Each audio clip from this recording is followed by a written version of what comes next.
On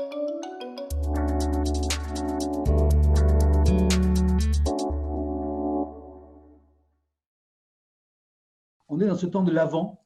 Donc, comment vous le vivez? Comment vous aimeriez le partager avec les gens qui nous regardent? Qu'est-ce que c'est ce temps de l'Avent particulier que nous vivons cette année? On va commencer par Léa, non? Ouais. Honneur aux dames, c'est ça? Oui, c'est ça. Bon, alors moi, j'ai une formation de linguiste et de traductrice, donc j'aime beaucoup réfléchir sur les mots. Je D'accord. trouve ça très poétique, et puis je trouve que ça nous amène dans des réalités qu'on n'avait pas soupçonnées auparavant. Et donc, avant, A-V-E-N-T, déjà, ça veut dire quoi? Moi, je trouve que ça me parle beaucoup avec, au niveau de la sonorité, avant de parler de l'étymologie. Avant, on peut aussi l'entendre comme avec un A, c'est ce qui vient du coup avant. Et donc on est dans cette période de l'avant, et je pense que on est dans cette période de l'avant Noël, on est dans cette période de l'avant les congés de fin d'année pour ceux qui ont la chance d'en avoir, et on est dans cette période de l'avant vaccin, l'avant solution Covid, l'avant le monde va reprendre, l'avant les attestations dérogatoires vont cesser. On est du coup dans un temps où on attend quelque chose, et je pense que c'est un très bon moment de l'année, et a fortiori en 2020 et juste avant 2021, pour réfléchir à la question de l'attente, à comment est-ce qu'on attend, et à est-ce qu'on fait fructifier justement cette attente pour y faire naître une espérance. Maintenant, au-delà du jeu de langage sur avant avec un E ou avec un A, étymologiquement parlant, scientifiquement parlant, ça vient du latin adventus, qui veut dire arriver. Donc quand on attend l'arrivée, ou quand on est dans cette période pré-arrivée, on est de toute façon dans l'avant, on est dans l'attente. Et évidemment, ça fait 2000 ans que cet Adventus est venu. C'était l'attente du Sauveur promis par Dieu, un Sauveur qui viendrait rétablir la justice, qui viendrait changer notre conception du monde, nous rapprocher à Dieu. Il y avait tout un tas d'attentes au pluriel liées à ce Sauveur-là. Et donc, on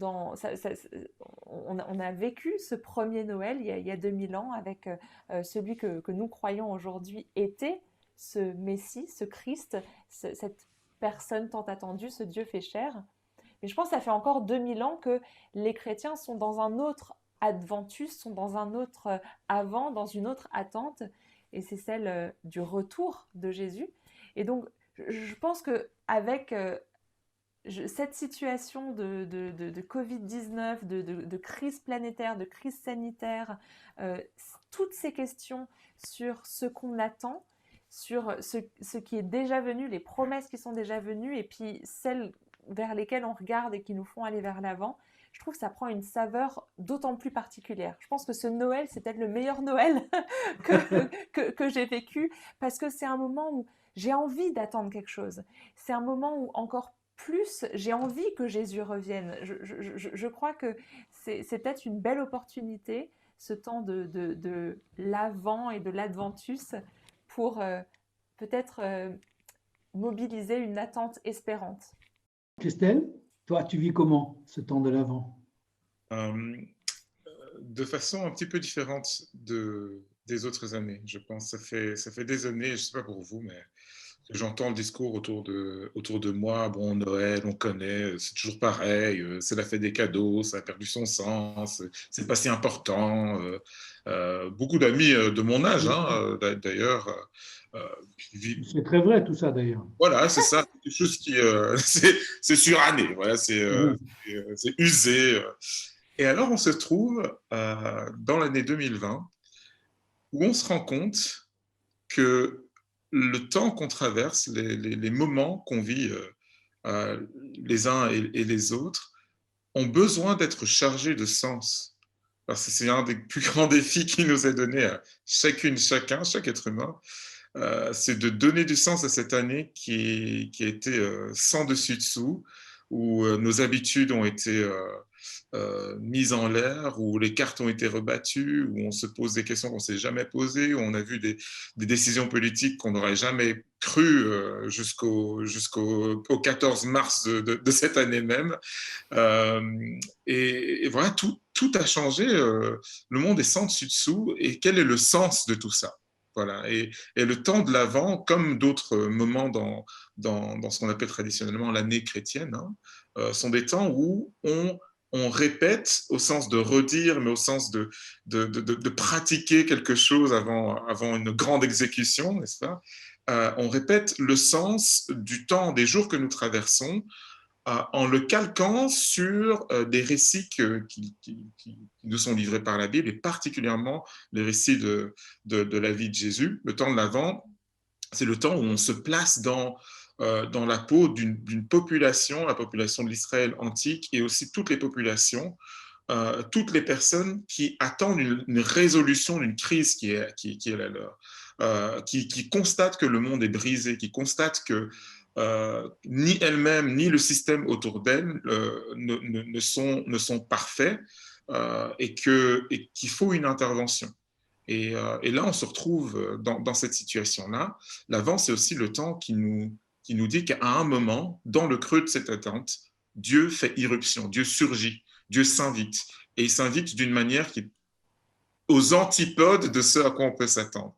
Et donc, ça me renvoie, moi, à la question, OK, de quelle manière Dieu a fait irruption dans ma vie, a rompu mon quotidien cette année, au point où j'aurais pu ne pas le remarquer, mais à quel point il s'est fait présent, et revisiter ces moments-là, et replonger ce que ça fait en moi, ces sentiments, puis cette analyse de l'année que j'ai traversée, replonger ça dans le récit divin qui est celui de l'attente du peuple d'Israël pour son sauveur, de la réponse du Dieu qui aime les êtres humains, qui veut donner la paix aux hommes et aux femmes qu'il aime, à leurs besoins. Et cette réponse, c'est un petit bébé fragile qui naît au milieu de la nuit. C'est fascinant, fascinant. Et je trouve ça merveilleux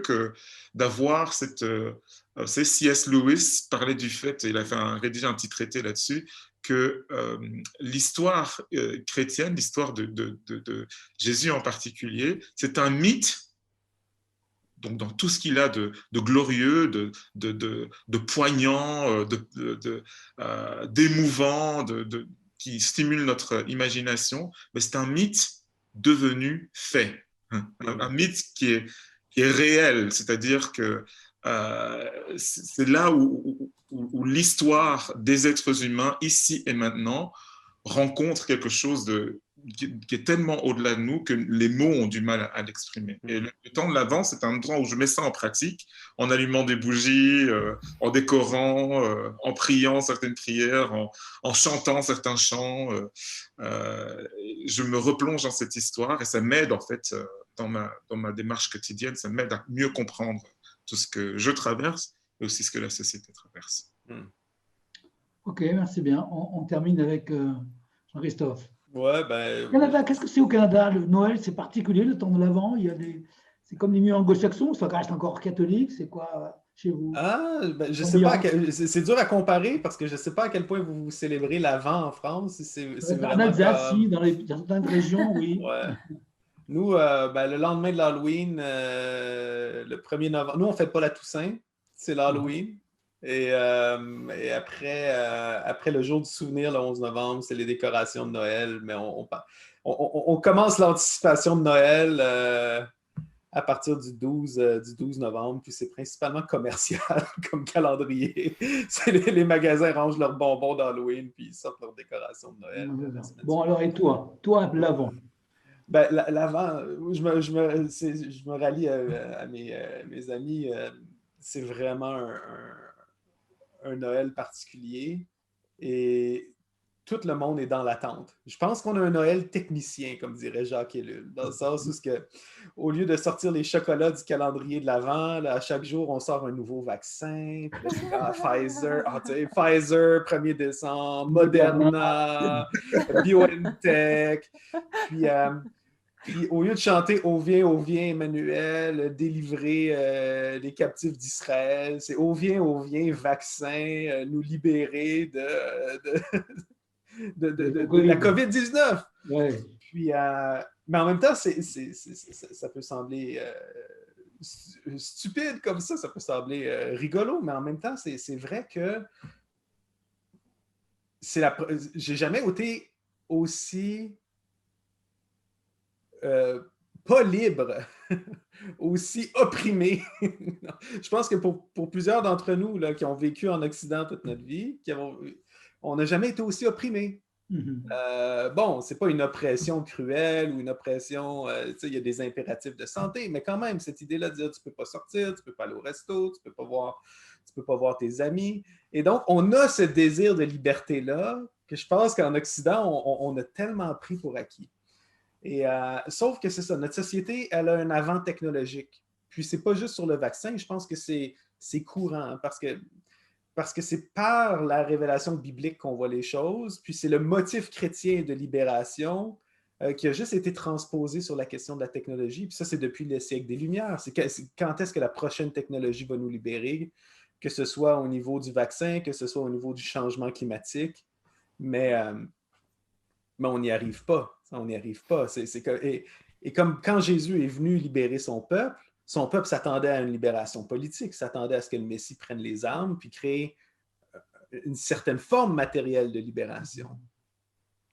Mais ironiquement, Jésus a été comme un vaccin parce que, dans le fond, il n'a pas libéré son peuple des conséquences du péché. Il n'a pas, dans le sens des conséquences d'exploitation. Il n'a pas libéré son peuple de la présence du péché, mais il a vacciné son peuple, ses disciples, des conséquences ultimes du péché. Puis j'ai l'impression qu'il va aussi y avoir un parallèle entre le vaccin, surtout quand le vaccin, c'est pas tout le monde qui va l'avoir au début, puis cette idée-là de rédemption chrétienne, parce que c'est comme, on va avoir vécu un temps d'oppression très long, puis le jour que tu es vacciné, mettons que tu fais partie du premier 1% des gens qui sont vaccinés, c'est comme, tu vas continuer de marcher dans un monde qui est opprimé par la COVID, mais avec cette idée-là que rien ne peut m'atteindre. Je suis invincible. Tu sais? Je pense que spirituellement, c'est ça le christianisme. Pour un temps donné, hein, ça ne va pas durer forcément. Bon, on ne sait pas ça. Ça va pas durer éternellement comme le salut éternel. Voilà, je pense que le chrétien doit avoir ça comme ça, de dire Jésus m'a racheté. Paul va écrire ça comme ça. Qui peut nous séparer de l'amour de Dieu? Est-ce que c'est la mort? Est-ce que c'est la vie? Est-ce que c'est la hauteur, la profondeur? Il n'y a rien qui peut nous séparer de l'amour de Dieu. Et donc, j'espère que cette expérience que l'humanité entière va avoir vécue, c'est quand même quelque chose. Hein? On a vécu un événement tous ensemble en 2020. Ça va aider les gens à imaginer puis à comprendre qu'est-ce que c'est d'être racheté, qu'est-ce que c'est d'être sauvé, qu'est-ce que c'est d'être libéré. On va l'avoir vécu expérimentalement. Là. Donc, pour moi, c'est ça l'avant cette année. Moi, j'invite nos auditeurs à se tourner, c'est facile à trouver sur Internet, vers des poésies et des paroles de chants de Noël et de l'Avent. Vous verrez à quel point c'est inspirant. Peuple qui marchait dans la longue nuit, le jour va bientôt se lever. C'est magnifique, c'est vrai. C'est un très beau chant d'ailleurs.